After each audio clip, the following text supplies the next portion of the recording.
Salut à tous, le journal du foot de ce samedi 22 mai. Lionel Messi a parlé, mais l'Argentin est resté muet au sujet de son avenir. Lors de sa première interview depuis 5 mois accordée au journal Olé, la star du Barça n'a pas lâché le moindre indice à propos de son avenir alors qu'il sera en fin de contrat le mois prochain et que toute la planète se demande s'il va prolonger ou quitter le club catalan. Messi a soigneusement évité le sujet et s'est seulement exprimé sur sa soif de titre ou encore la dernière victoire en Coupe du Roi. Selon la presse catalane, le clan Messi attend impatiemment maintenant l'offre du président du Barça. L'international argentin ne jouera pas la dernière rencontre de Liga prévue ce samedi face à Eibar. Messi a obtenu un repos anticipé en prévision de la Copa América. La star blaugrana pourrait tout simplement avoir joué son dernier match avec le Barça le week-end dernier contre Vigo. L'avenir nous le dira. Les dernières infos et rumeurs du mercato, selon The Athletic, Manchester United serait toujours en pourparlers avec Cristiano Ronaldo en vue de la saison prochaine. L'attaquant portugais arrivera en juin dans la dernière année de son contrat avec la Juve. Une chose est sûre, la fin de saison turinoise sera importante pour son avenir. Sans Ligue des Champions, la vieille dame aura du mal à retenir sa star cet été. Gareth Bale pourrait lui profiter d'un statut de jeune retraité dès 2022. Prêté jusqu'à la fin de la saison à Tottenham, l'international gallois aimerait honorer sa dernière année de contrat avec le Real avant de partir à la retraite. Selon la presse espagnole, l'international gallois n'aura pourtant que 32 ans en fin de saison prochaine.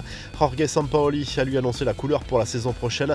Le coach marseillais a évoqué son objectif pour l'exercice 2021-2022 et cela va plaire aux supporters. L'entraîneur argentin veut bâtir une équipe compétitive capable, pourquoi pas, de profiter d'une défaillance du grand favori qui est le PSG. Pour l'an prochain, ce sera objectif podium et plus si affinité. Karim Benzema a lui aussi hâte de jouer avec Kylian Mbappé, c'est ce qu'il a laissé entendre lors d'un entretien accordé à 11 mondial. Il se dit convaincu que sa relation avec l'attaquant parisien aboutira à de bonnes performances à l'Euro. Ça ne peut être que facile, à nous de bien nous entendre sur le terrain, mais de toute façon je n'ai aucun doute là-dessus.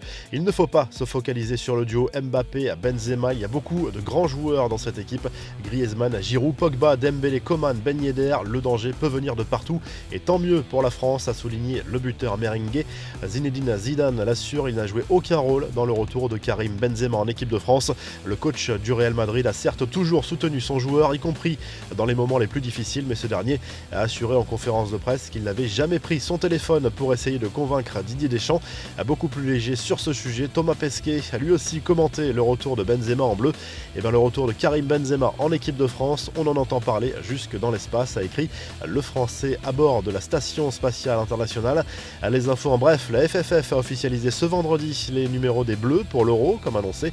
Le revenant Karim Benzema portera le numéro 19, pour le reste pas de surprise. Le Nîmes Olympique au bord du précipice, comme annoncé par le Midi Libre, Rani Assaf a informé les salariés du club de son désengagement. Une réunion extraordinaire aura lieu mardi prochain alors que les Crocos pourraient être rétrogradés en National 3 dans le pire des scénarios, mais un repreneur est déjà sur le coup. La revue de presse en Espagne, le journal Marca fait bien sûr sa une sur le finish de la Liga, fin de suspense sur cette saison 2020-2021 à partir de 18h avec la 38e journée. L'Atlético Madrid a son destin en main et sera champion en cas de victoire à Valladolid. Le Real Madrid est à l'affût du moindre faux pas et reçoit Villarreal. Suspense également en bas de tableau pour le maintien. Le Mundo Deportivo évoque les états d'âme de Ronald Koeman, agacé par toutes les rumeurs à propos de son avenir. En conférence de presse, le technicien néerlandais n'a pas hésité à réclamer plus de respect de la part de sa direction. En Angleterre, le Daily Star Sport se penche sur la dernière journée de Premier League qui se jouera ce dimanche. Gros suspense pour la qualification pour la Ligue des Champions avec 2 billets pour 3 clubs, Chelsea, Liverpool et Leicester. Enfin en Italie, Tuttosport évoque l'avenir de plusieurs entraîneurs. Andrea Pirlo doit qualifier la Juve pour la prochaine Ligue des Champions pour espérer rester. Gennaro Gattuso va lui probablement disputer son dernier match sur le banc du Napoli. Enfin Antonio Conte va rencontrer son président pour parler du futur mercato de l'Inter Milan. Objectif annoncé pour la saison prochaine, conquérir un nouveau Scudetto. Si le journal du foot vous a plu, n'hésitez pas à liker la vidéo et à vous abonner. Et à très vite pour un nouveau journal du foot.